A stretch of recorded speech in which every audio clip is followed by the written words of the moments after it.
And that playwright was William Shakespeare. And he wrote this sonnet about something that we can all rely on in good times or bad: the inescapability of lust. It's called, by the way, Sonnet 129, and it's called The World Well Knows. You guys ready? We were ready 4 months ago, right? Okay.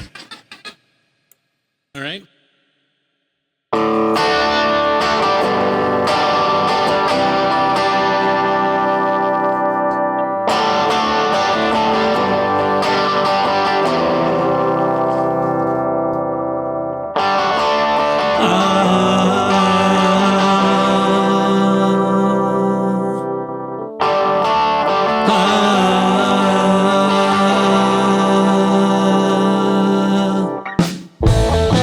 The expense of spirit in a waste of shame is lust in action. Until action, lust is perjured, murderous, bloody, full of blame, savage, extreme, rude, cruel, and not to trust. All this the world well knows, yet none knows well, to shun the heaven that leads men to this hell.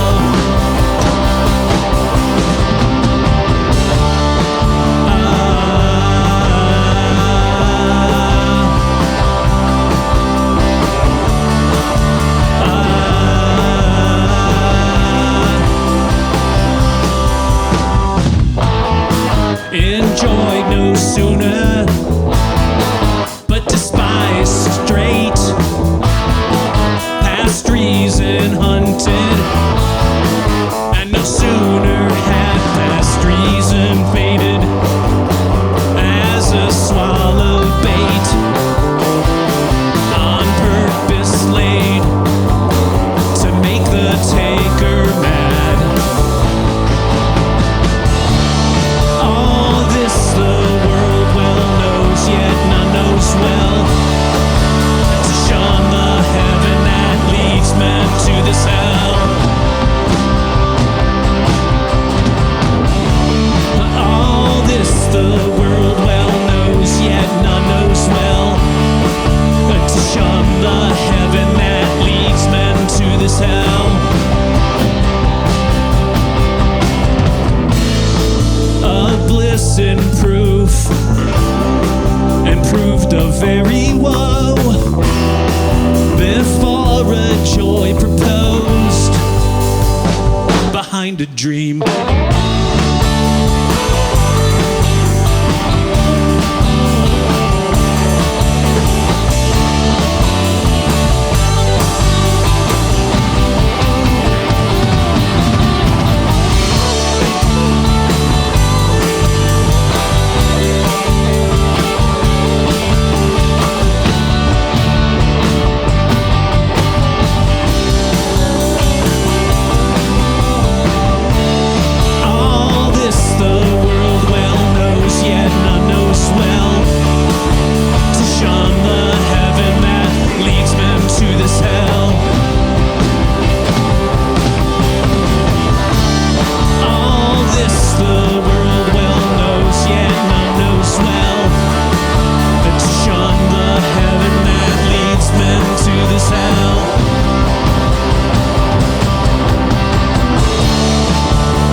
Most of the literature that we call classic, with the quote things, started out as popular entertainment.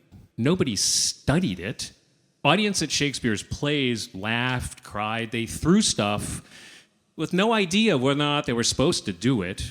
You didn't need a college degree to appreciate him. He was his generation's Andrew Lloyd Webber. So we want our songs to cut through to the immediacy of that kind of experience, to give you even just one way of accessing these poems, not presuming to give you the whole cat's meow, but simply say, hey, this is an interesting thing, give it a listen. So let's see how we do on this one. It's Sonnet 97, for those of you keeping track, which we call December. And please don't throw anything.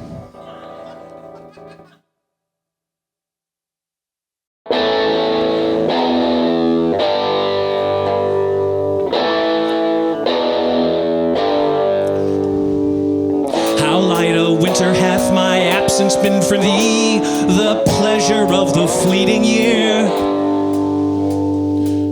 What freezings have I felt, what dark days seen, what old December's bareness everywhere. What a scene, 'tis with dosolity cheer that leaves a pale, dreading the winter's near.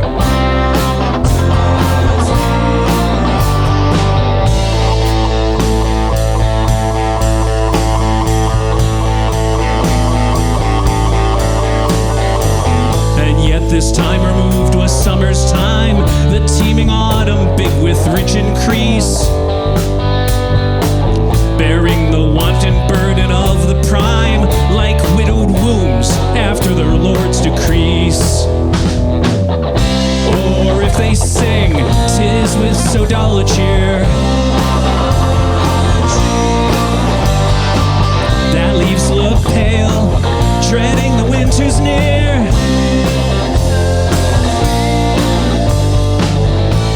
Yet this abundant issue seems to me but hope for orphans and unfathered fruit.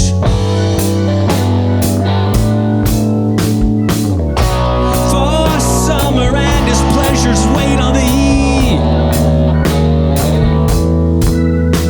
and thou away the very birds are mute.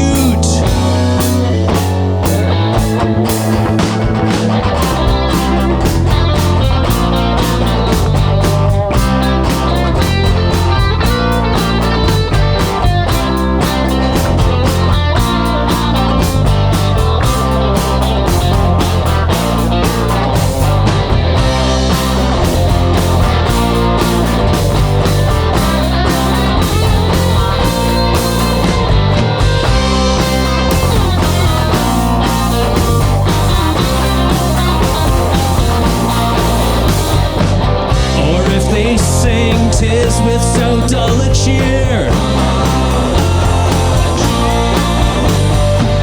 that leaves the pale, dreading the winter's near.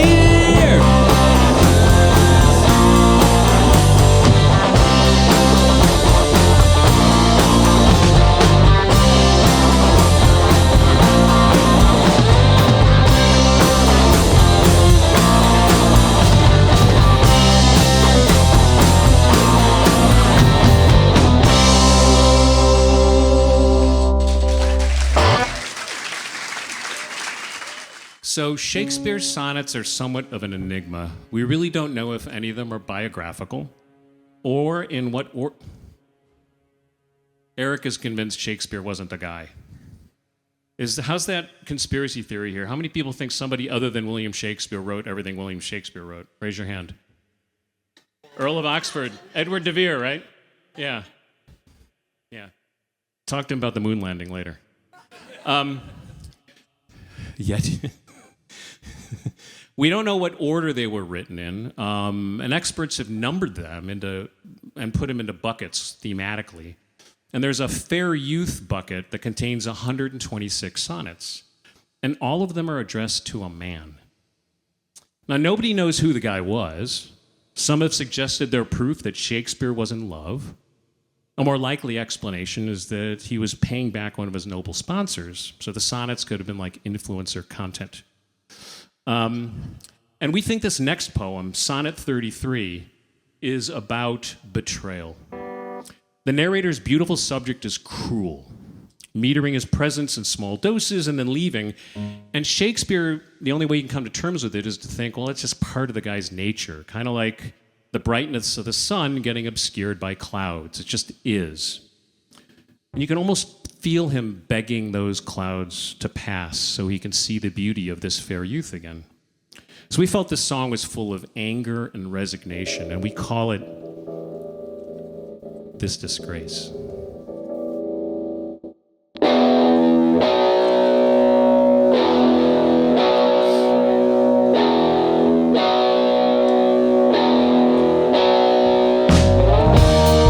Full of many a glorious morning have I seen, flatter the mountain tops with sovereign eyes, kissing with golden face the meadows green, gilding pale streams with heavenly alchemy.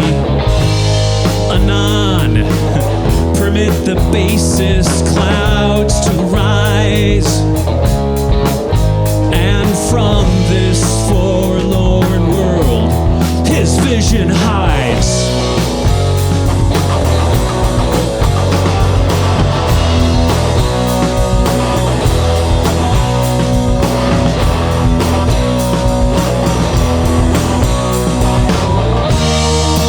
Even so my sun one early morn did shine, with all triumphant splendor on my brow. But out alack, he was but 1 hour mine. The region cloud hath masked him from me now. With ugly wrack on his celestial face,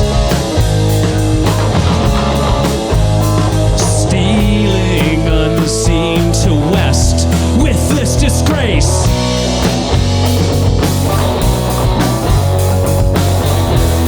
Yet for him I love, no it disdain. Sons of the world may stain when heaven doth stain.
That's Ted Sophius on lead guitar.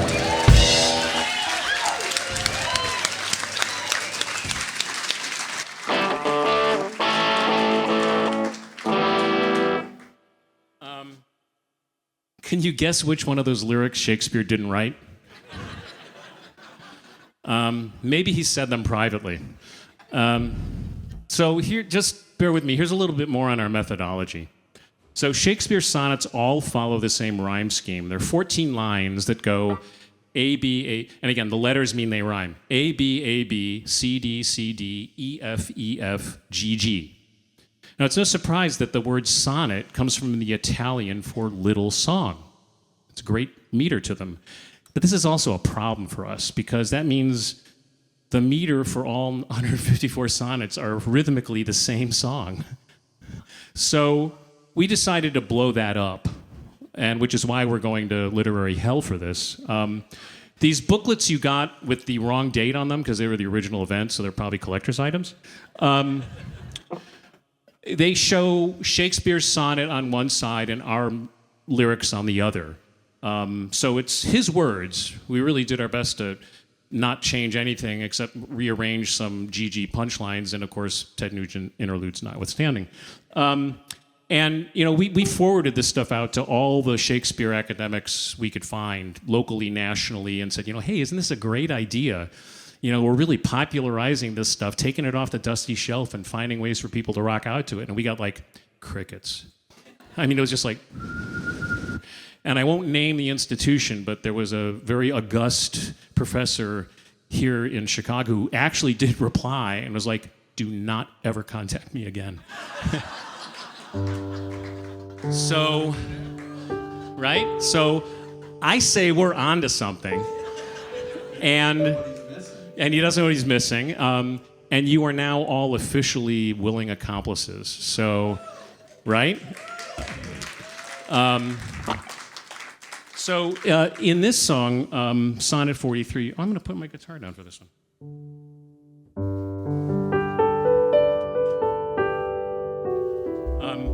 This is sonnet number 43.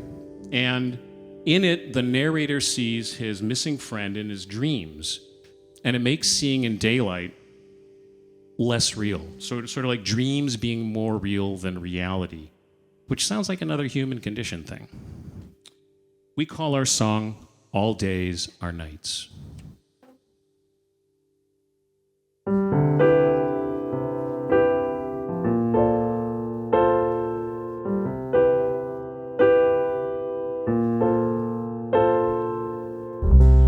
When most I wink, then do my eyes best see.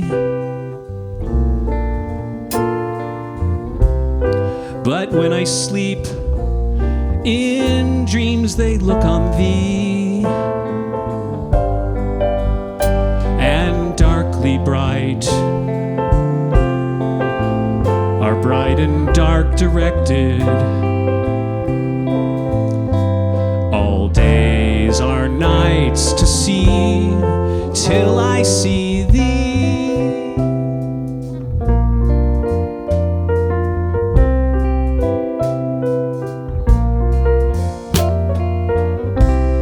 Then thou, whose shadows doth make bright,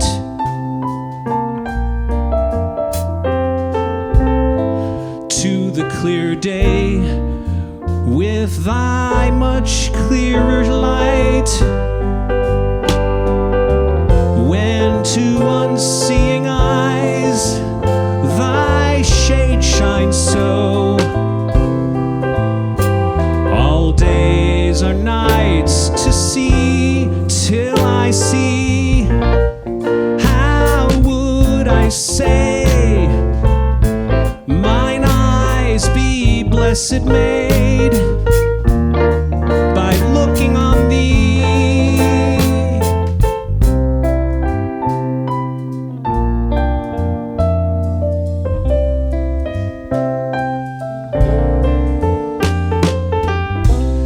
When in the dead night thy fair and perfect shade through heavy sleep on sightless eyes doth stay, and night's bright days when dreams show thee me. All days are nights to see, till I see thee.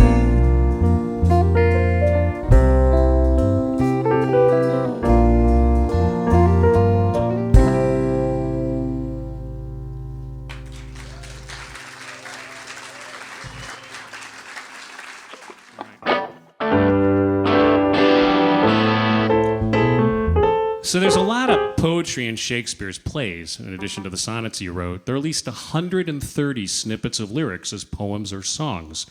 Now, you could argue that the plays themselves are long poems. When it comes to the songs and the plays, main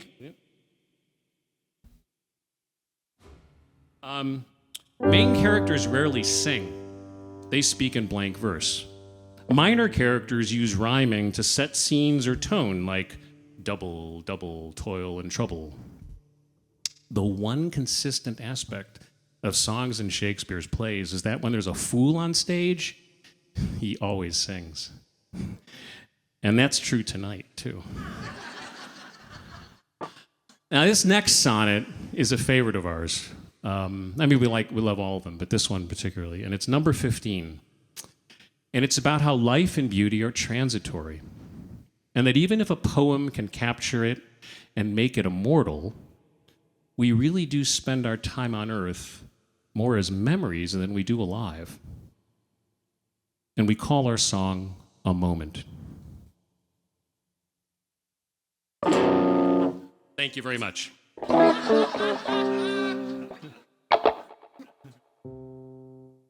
Yeah, it's one of the shorter ones.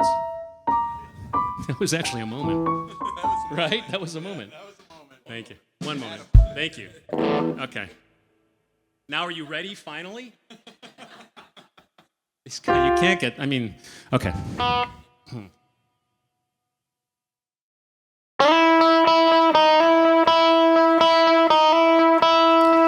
When I consider everything that grows,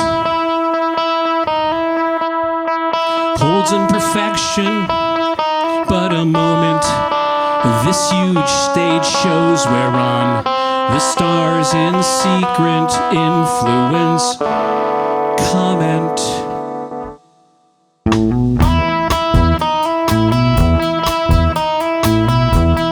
When I perceive that men as plants increase, cheered and checked, vaunt in their youth, at height decrease, where their brave state out of memory. Then the conceit of inconstant stay sets you both rich in youth before my sight, where wasteful time debates with decay to change your day of youth to sullied night. And all in all with time, for love of you, whereas he takes from you, I engraft you new. And all in all with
holds in perfection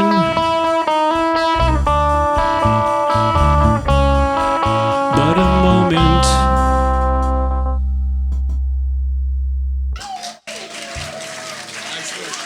I remembered.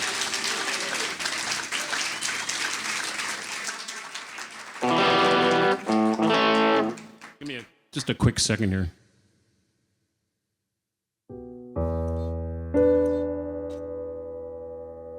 How's everybody doing tonight?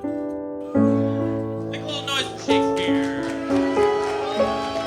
Beer, if you have a beer, shake it, drink it. What do you need to do? Make a little noise for Jonathan. Yeah.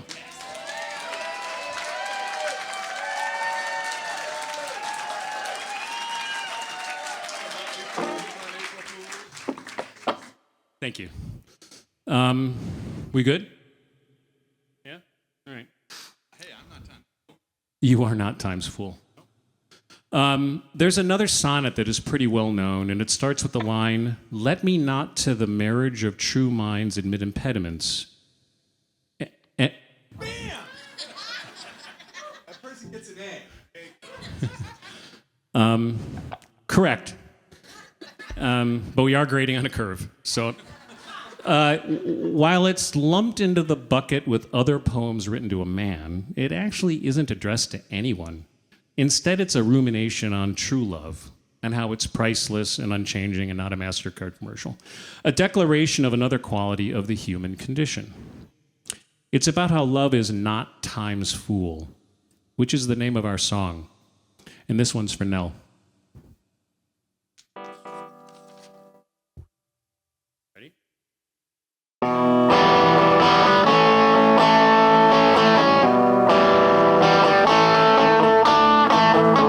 Let me not to the marriage of true minds admit impediments. Love is not love which alterations when it alteration finds or bends with the remover to remove. Oh no, it's in every fixed mark that looks on tempests and is never shaken.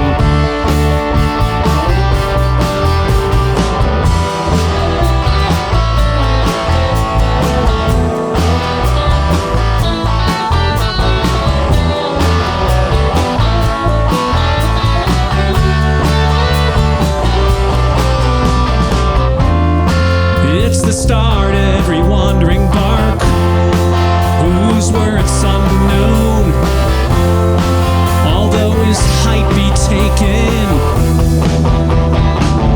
Love's not time's fool.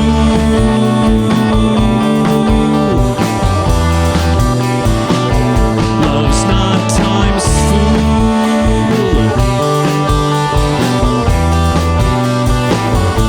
Love's not time's fool.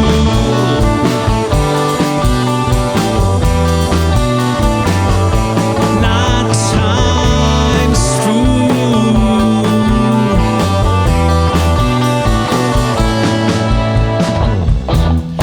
Through rosy lips and cheeks, with it and his bending sickle compass comes. Love alters not. With his brief hours and weeks, but bears it out even to the edge of doom. If this be error and upon me proved, I never writ, nor no man ever loved. Love's not time's fool.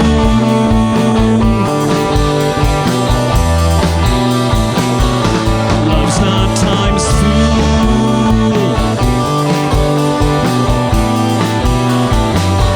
Love's not time's fool.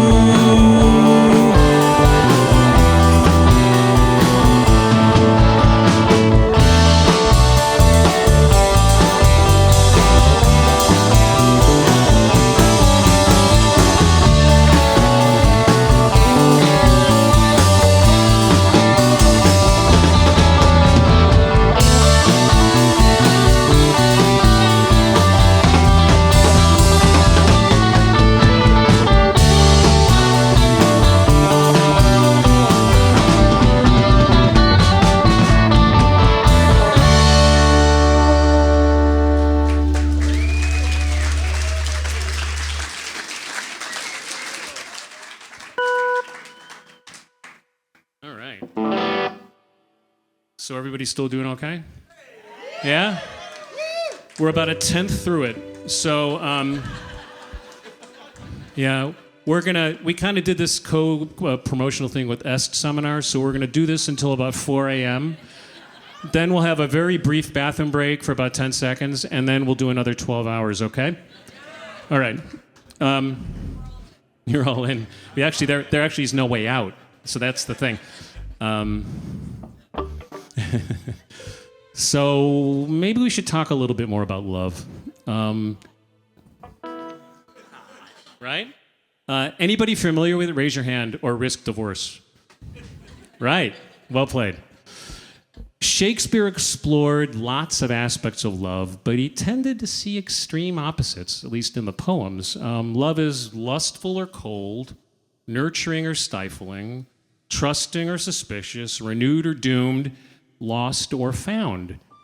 But it's always intense in his time and in ours. And that's what we thought when we read Sonnet 53, for those of you following along. And in it, the narrator sees the object of his affection in everything that's beautiful. And every beautiful person, man or woman, is in him, the object of his affection. And he's insane about it. So much so that even the beauty of the seasons are only shadows. Shadows. Notice that's a recurring theme in a lot of these poems, of this person's beauty. And we heard this poem's relentless emotions played as a no-holds rocker, unlike the last one we played.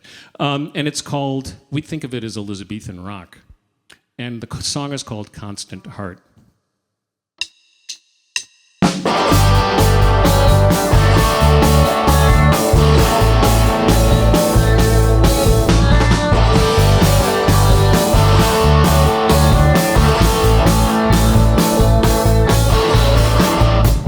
What is your substance?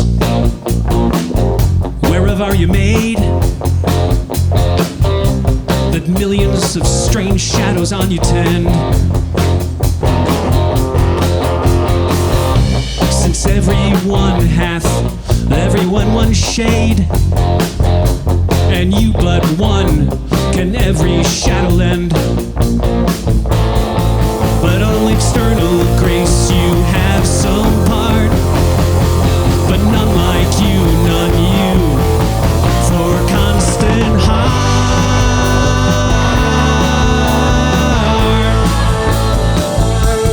constant heart.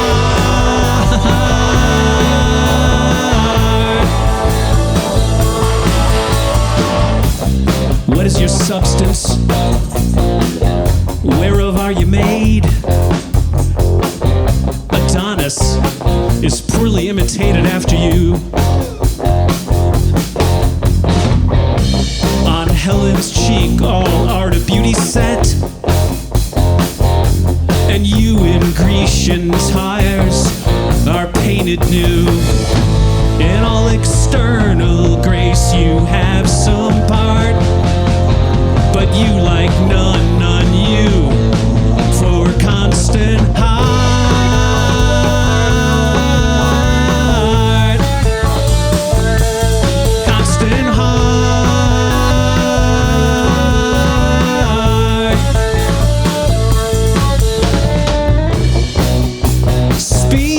Spring and poison of the year, the one dark shadow of your beauty show.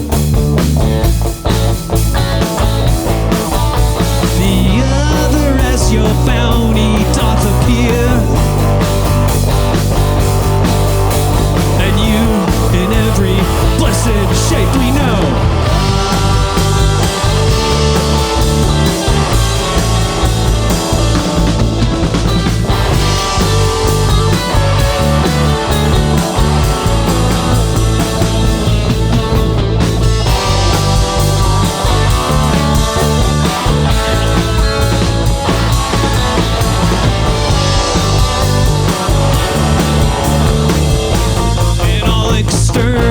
Grace, you have some part, but none like you, none you, for constant heart,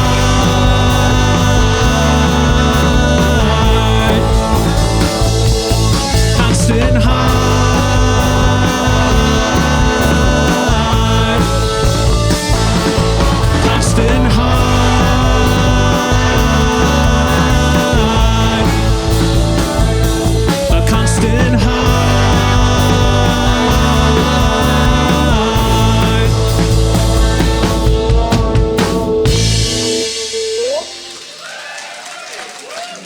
That's a really good night. Thank you.